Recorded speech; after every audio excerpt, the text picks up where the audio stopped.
ചില കഥകൾ നമ്മൾ വായിച്ചു തീർക്കും, പക്ഷേ മറ്റു ചില കഥകൾ വായിച്ചു തീർന്നാലും നമ്മളിൽ എവിടെയൊക്കെയോ ബാക്കിയാകും. അത്തരത്തിലൊന്നാണ് വരുൺ അരോളിയുടെ നൊസ്റ്റാൾജിയ ബോക്സ്. താൻ സ്നേഹിക്കുന്ന ജാനകിക്ക് വിവാഹ ദിനത്തിൽ കൊടുക്കാൻ ഒരു സർപ്രൈസ് ഗിഫ്റ്റ് ഒരുക്കാനാണ് ഹരി സിദ്ധാർത്ഥിനെയും സജിയെയും കാണുന്നത്.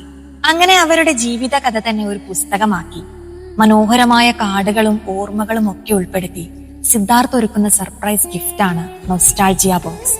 പക്ഷെ നൊസ്റ്റാൾജിയ ബോക്സിന്റെ ആദ്യ കസ്റ്റമറായ ഹരി ആ സമ്മാനം വാങ്ങാൻ വന്നില്ല. ഹരിക്ക് എന്താണ് സംഭവിച്ചത് എന്ന ചോദ്യത്തിൽ നിന്ന് തുടങ്ങുന്നത് മറ്റൊരു അന്വേഷണമാണ്. ആ അന്വേഷണം ഹിരണിലേക്കും മൈഥിലിയിലേക്കും എത്തുമ്പോൾ കഥ പതിയെ നമ്മെ മറ്റൊരു ലോകത്തിലേക്ക് കൂട്ടിക്കൊണ്ടു പോകുന്നു. ഒടുവിൽ ഹരിക്ക് എന്താണ് സംഭവിച്ചത് എന്ന് വായിച്ചു നിർത്തുന്നിടത്ത് വായനക്കാരന്റെ കണ്ണ് നിറയാതിരിക്കില്ല. ഇതിൽ പ്രണയമുണ്ട്, ഓർമ്മകളുണ്ട്, നഷ്ടങ്ങളുണ്ട്, വേദനയുണ്ട്. ഒപ്പം വായിച്ചു കഴിഞ്ഞാലും മനസ്സിൽ നിന്നും ഇറങ്ങിപ്പോകാത്ത, മായാതെ നിൽക്കുന്ന ഒരിത്തിരി മനുഷ്യരുണ്ട്. ഒരുപക്ഷെ നമ്മളെ ഒരേ സമയം വേദനിപ്പിക്കുകയും സന്തോഷിപ്പിക്കുകയും ചെയ്യുന്ന, വായിച്ചു കഴിഞ്ഞാലും വീണ്ടും വീണ്ടും വായിക്കാൻ പ്രേരിപ്പിക്കുന്ന മനോഹരമായ പ്രണയകഥ വരുൺ അരോളിയുടെ നൊസ്റ്റാൾജിയ ബോക്സ്.